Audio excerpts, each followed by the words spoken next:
নমস্কার বন্ধুরা, আজকের ভিডিওতে আপনার সাথে সুইং এর জন্য একটি কোয়ালিটি কোম্পানি সিলেকশন করেছি।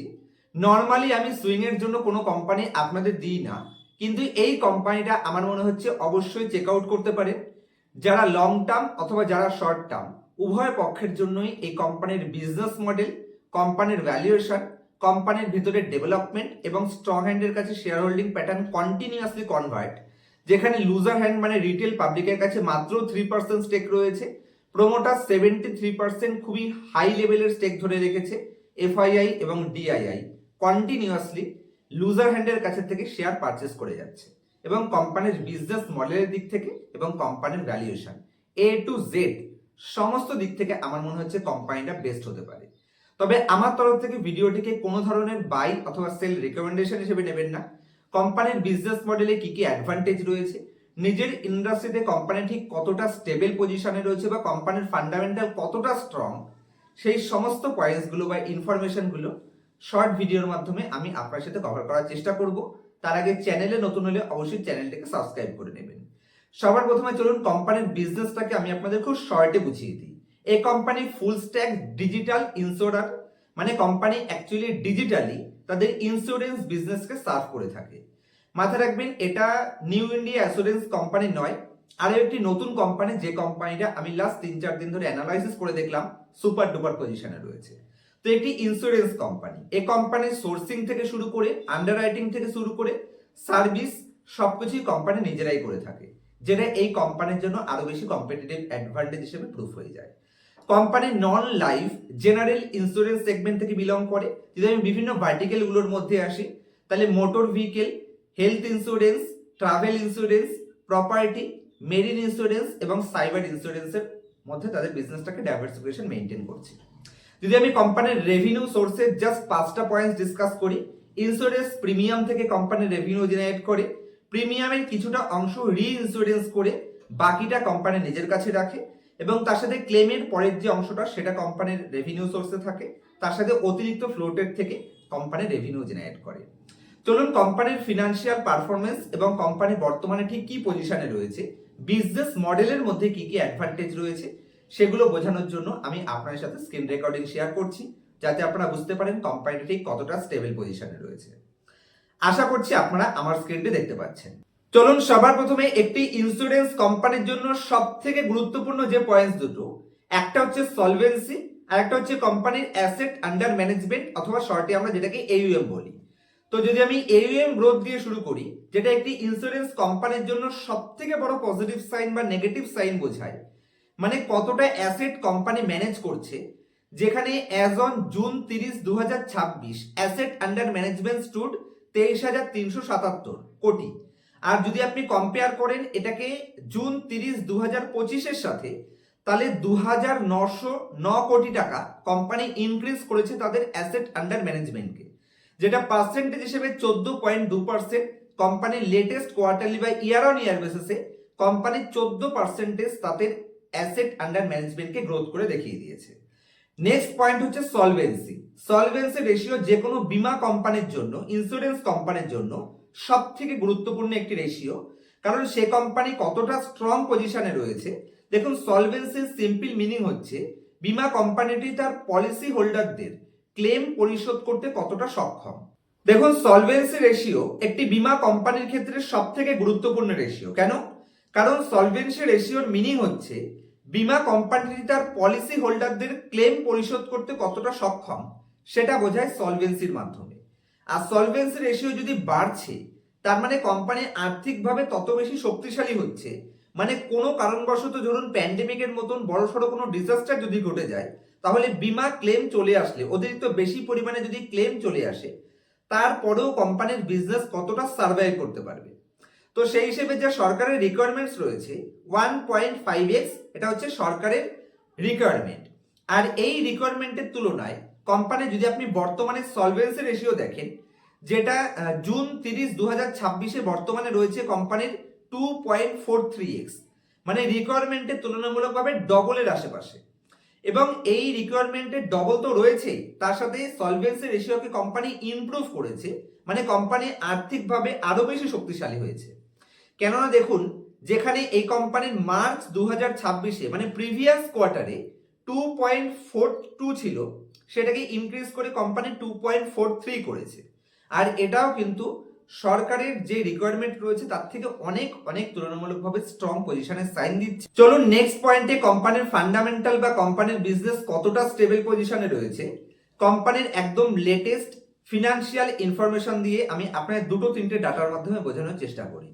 যদি আমি কোম্পানির ইন্স্যুরেন্স রেভিনিউতে আসি, তাহলে কোয়ার্টার 1 FY26-এ যে কোম্পানির রেভিনিউ ছিল 2471, সেটাকে ইনক্রিজ করে কোম্পানি 2653 কোটি করেছে, ইনক্রিজ করেছে একটা বাম্পার লেভেলের। এবং যদি আমি কোম্পানির প্রফিট আফটার ট্যাক্সে আসি, সেটা 325 কোটি থেকে গ্রোথ করে কোম্পানি ইয়ার অন ইয়ার বেসিসে যদি আপনি দেখেন লেটেস্ট কোয়ার্টারে এটা 372 কোটিতে নিয়ে চলে গেছে। আর FY26-এ যদি আমি পুরো বছরে দেখি সেটা 778 কোটি। তো একটা বাম্পার লেভেল পারফরমেন্স। তার সাথে যদি আমি যে কোনো এই ইন্স্যুরেন্স কোম্পানি যাদের অ্যাসেট আন্ডার ম্যানেজমেন্ট খুবই গুরুত্বপূর্ণ রোল প্লে করে, সেখানে এই কোম্পানির যদি আমি ইনভেস্টমেন্ট লিভারেজে আসি AUM এ, তাহলে এখানে একটা বাম্পার লেভেল গ্রোথের সাইন দেখা যাচ্ছে। যেখানে কোয়ার্টার 1 FY26-এ কোম্পানির টোটাল AUM ছিল কত, 20,468, সেটাকে ইনক্রিজ করে কোম্পানি কোয়ার্টার 1 FY27-এ 23,377 কোটিতে নিয়ে চলে গেছে। একটা বাম্পার লেভেল গ্রোথ এবং কন্টিনিউয়াসলি মেনটেন করছে। সেটা আপনি ইয়ার অন ইয়ার বেসিসে দেখেন অথবা কোয়ার্টার অন কোয়ার্টার বেসিসে দেখেন, প্রত্যেক জায়গাতে কিন্তু কোম্পানি তাদের বিজনেসে একটা স্ট্রং স্টেবিলিটি এবং ফান্ডামেন্টালও কোম্পানির মধ্যে বেশ কিছু পজিটিভ সাইন আছে, যেগুলি একটু পরে স্ক্রিন শেয়ারের মাধ্যমে আমি আপনাদের বোঝাবো। আর ইনসলভেন্সি তো আমি আপনাদের বুঝিয়ে দিয়েছি যে সলভেন্সি রেশিও এই ধরনের কোম্পানির ক্ষেত্রে কতটা ইম্পর্টেন্ট রোল প্লে করতে পারে, এবং সলভেন্সি রেশিও কিন্তু কোম্পানিতে খুবই স্টেবল পজিশনে রয়েছে। তার মানে কোম্পানির ফান্ডামেন্টালি ঠিক কতটা স্ট্রং পজিশনে রয়েছে বা কোম্পানির বিজনেস মডেলের দিক থেকে সার্ভাইভালের দিক থেকে কোম্পানি কতটা স্ট্রং পজিশন সেটা সাইন দিচ্ছে। চলুন এবার কোম্পানির ফিনান্সিয়াল পারফরমেন্সের কিছু পয়েন্টস আমি আপনাদের সাথে শেয়ার করার জন্য আপনাদেরকে স্ক্রিনারের উপরে নিয়ে যাচ্ছি। তার আগে আপনাদের কাছে একটা রিকোয়েস্ট থাকবে, ভিডিওটি যদি ভালো লাগে তাহলে অবশ্যই ভিডিওটিকে লাইক করতে ভুলবেন না, ফ্যামিলি মেম্বার্স এবং বন্ধু বান্ধবদের সাথে ভিডিওটিকে শেয়ার করতে ভুলবেন না। তো আশা করছি আপনারা আমার স্ক্রিনটি দেখতে পাচ্ছেন। যে কোম্পানি নিয়ে আজকে আলোচনা করছি, কোম্পানির নাম হচ্ছে গো ডিজিট জেনারেল ইন্স্যুরেন্স। এই কোম্পানির যদি আমি কিছু পজিটিভ সাইন দিয়ে শুরু করি, তাহলে কোম্পানি একটা ফান্ডামেন্টালি স্ট্রং পজিশনে থাকার পরেও, কি করে বললাম ফান্ডামেন্টালি স্ট্রং পজিশন, কারণ যদি আপনি কোম্পানির প্রফিট গ্রোথ দেখেন, তাহলে লাস্ট 5 বছরে 45% কোম্পানির কম্পাউন্ডেড প্রফিট গ্রোথ রয়েছে, আর লাস্ট 3 বছরে 148% কোম্পানির প্রফিট গ্রোথ রয়েছে। আর এই কোম্পানিটি তার টপের থেকে মার্কেট সেন্টিমেন্ট যেহেতু নেগেটিভ, সে কারণে একটা ভালো লেভেলের ডিসকাউন্টে চলে এসেছে। কোম্পানির পিই রেশিও রয়েছে মাত্র 49, যেখানে যদি আপনি কোম্পানির পিই-জি রেশিওর সাথে কম্পেয়ার করেন, পিই-জি রেশিও আমাদের বলে যে যতর পিই রেশিও কোম্পানিটা ডিমান্ড করছে সেই তুলনামূলকভাবে কোম্পানিটার এই পিই রেশিওটা পারফেক্ট কিনা। পিই-জি 1-এর আশেপাশে মানে পারফেক্ট পিই, সেখানে এই কোম্পানি 1-এর থেকে অনেক ডাউনে রয়েছে, তার মানে ভবিষ্যতে পিই এক্সপেনশনের স্কোপ কোম্পানি থাকলেও থাকতে পারে। যদি আমি প্রোমোটার হোল্ডিং এ আসি, 73% এই কোম্পানির প্রোমোটার কোম্পানিতে স্টেক রাখে, যেটা খুবই হাইয়েস্ট লেভেল স্টেক। আর যদি আমি কোম্পানির ডেট টু ইকুইটিতে আসি, 0.08, মানে ধার নেই বললেই চলে কোম্পানির কাছে। যদি আমি কোম্পানির কোয়ার্টারলি রেজাল্টে আসি, কন্টিনিউয়াসলি রেভিনিউতে ইয়ার অন ইয়ার বেসিসে গ্রোথ রয়েছে 1700 থেকে 2100, 2200, 2400। যদি আমি কোম্পানির প্রফিটেবিলিটিতে আসি, 58 কোটি থেকে 101 কোটি, সেখান থেকে 138 কোটি, বর্তমানে একটু ডাউন হয়েছে। ডাউনটা কেন হয়েছে? যদি আপনি কোম্পানির এক্সপেন্সেসে আসেন, যেখানে কোম্পানির খরচ আগের বার দেখুন 2200 কোটি সেলস করে কোম্পানির 2077 কোটি খরচা ছিল, সেটা এবার ইনক্রিজ হয়েছে 200 কোটি, কোম্পানির রেভিনিউ বেড়েছে কিন্তু খরচ কোম্পানির 313 কোটি বেড়েছে, যে কারণে কোম্পানির অপারেটিং প্রফিট এমনকি কোম্পানির নেট প্রফিটে কিছুটা আমরা দেখতে পাচ্ছি যে ডাউন ট্রেন্ড দেখা যাচ্ছে। তবে যদি আমি প্রফিট অ্যান্ড লস স্টেটমেন্টে আসি, কন্টিনিউয়াসলি কোম্পানি একটা হিস্ট্রির বাম্পার গ্রোথের ট্র্যাক রেকর্ড দেখাচ্ছে। কোম্পানির বটম লাইনে যদি আমি আসি, 2022-এর পর থেকে কোম্পানির টার্ন অ্যারাউন্ড হয়েছে, নেগেটিভ নেট প্রফিট থেকে পজিটিভ নেট প্রফিট ঢুকেছে, এবং তারপর থেকে কন্টিনিউয়াসলি কোম্পানি তার বটম লাইনকে মেনটেন করতে সক্ষম রয়েছে। আর এবারে এখনো ইয়ার এন্ডিং এর রেজাল্ট আসেনি, এটা মার্চ 2027-এর মধ্যে আবার লাইফ টাইম হাইয়েস্ট হয়ে যেতে পারে, এ নিয়ে কোনো ডাউট থাকা উচিতই নয়, কারণ কোম্পানির হিস্ট্রি দেখলেই সেটা বোঝা যাচ্ছে। এবং যদি আমি কোম্পানির কম্পাউন্ডেড সেলস গ্রোথে আসি, তাহলে একটা বাম্পার লেভেল কম্পাউন্ডেড সেলস গ্রোথের হিস্ট্রি রেকর্ড কোম্পানি দেখাচ্ছে, একটা বাম্পার লেভেল প্রফিট গ্রোথের রেকর্ড কোম্পানি দেখাচ্ছে। তার এগেনস্টে কোম্পানি মার্কেট নেগেটিভ সেন্টিমেন্টের জন্য এক বছরে অনেক ডাউনে চলে এসেছে, কোম্পানির সব দিক থেকে পারফেক্ট পজিশনে রয়েছে। এবং আমি যদি কোম্পানির শেয়ার হোল্ডিং প্যাটার্নে আসি, তাহলে প্রোমোটার এখানে অনেক হাই পরিমাণে স্টেক ধরে আছে, 73% স্টেক প্রোমোটার ম্যানেজ করছে, মানে হোল্ড করে আছে। তার সাথে এফআইআই কন্টিনিউয়াসলি কোম্পানিতে স্টেক বাড়িয়ে যাচ্ছে, ডিআইআই তাদের স্টেককে একটা নির্দিষ্ট রেঞ্জে মেইনটেইন করছে, এবং তার সাথে কোম্পানিতে যদি আপনি পাবলিকের স্টেক দেখেন মাত্র 3% রয়েছে। আর এই 3% কিন্তু দেখুন লাস্ট কিছু কোয়ার্টারে ধীরে ধীরে রিডিউস হচ্ছে, মানে লুজার হ্যান্ডের কাছে থেকে স্ট্রং হ্যান্ডের কাছে শেয়ার হোল্ডিং কন্টিনিউয়াসলি কনভার্ট হচ্ছে, যেটা লাস্ট 5টা কোয়ার্টারে কোম্পানির number of equity share holder দেখলেও বোঝা যাচ্ছে। একসময় 6টা কোয়ার্টার আগে যেখানে 71,000 number of equity share holder ছিল, কমতে কমতে 66,000, 65,000, 61,000, 59,000, 60,000 continuously number of equity share holding reduce হচ্ছে। তার মানে কি? তার মানে লুজার হ্যান্ডের কাছে থেকে স্ট্রং হ্যান্ডের কাছে শেয়ার হোল্ডিং কনভার্ট হচ্ছে। আশা করছি কোম্পানির বিজনেসে ঠিক কি কি পজিটিভ সাইন রয়েছে সেই পয়েন্টসগুলো আমি আপনাদের কভার করতে পারলাম। আর সুইং এর জন্য আমার মনে হয় এই কোম্পানিটাকে দেখতে পারি। ওই অ্যাভারেজ যদি খুব তাড়াহুড়ো না থাকে 3 থেকে 6 মাস টাইম হরাইজনটাও কোম্পানির জন্য একটা ঠিকঠাক বলে আমি মনে করছি।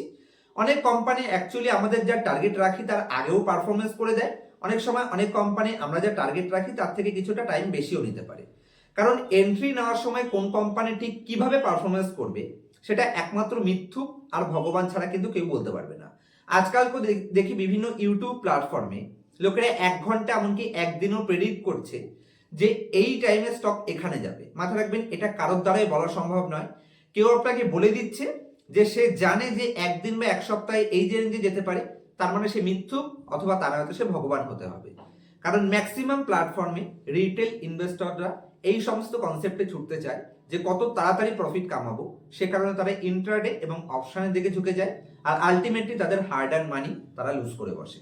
আমার সাজেশন থাকবে একটু সময় দিন, 3 মাসের জায়গায় না হয় মার্কেট 6 মাসই নিয়ে নিক, কিন্তু মার্কেট যেন আমার কাছ থেকে ক্যাপিটাল না খেতে পারে সেটার উপর ফোকাস করলে যদি আপনি একটু সার্ভাইভ করা শিখতে পারেন, অবশ্যই দেখবেন আপনি প্রফিট কামিয়ে বেরোবেন এবং সেই প্রফিটের পার্সেন্টেজও ভালোই হতে পারে। আজকের মতো এই অবধি রাখবো।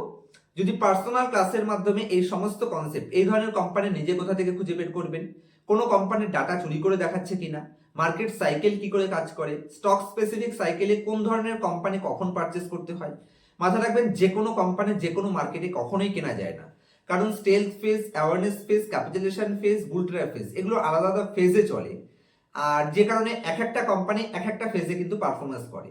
এই সমস্ত পয়েন্টস আমি পার্সোনাল ক্লাসে শিখিয়ে থাকি, এবং ক্লাসের পরে প্রত্যেকটা স্টুডেন্টের জন্য লাইফ টাইম সাপোর্টের ব্যবস্থাও থাকছে, এবং লাইভ মার্কেটেও ডিসিশন মেকিং এ আমাদের স্টুডেন্টস গ্রুপেও আপনি কোশ্চেনের অ্যান্সার পাবেন। ইন্টারেস্টেড থাকলে ইনফ্লুয়েন্স হবেন না, অ্যাকচুয়াল মার্কেটকে যদি ডিপে ঢুকে শিখতে চান তাহলে পার্সোনাল ক্লাস এনরোল করতে পারেন স্ক্রিনের উপর দেওয়া মোবাইল নাম্বারে কন্ট্যাক্টের মাধ্যমে। আজকে এই অবধি রাখছি, দেখা হবে নেক্সট ভিডিওতে। ততক্ষণ পর্যন্ত হ্যাপি ইনভেস্টিং, হ্যাপি ট্রেডিং।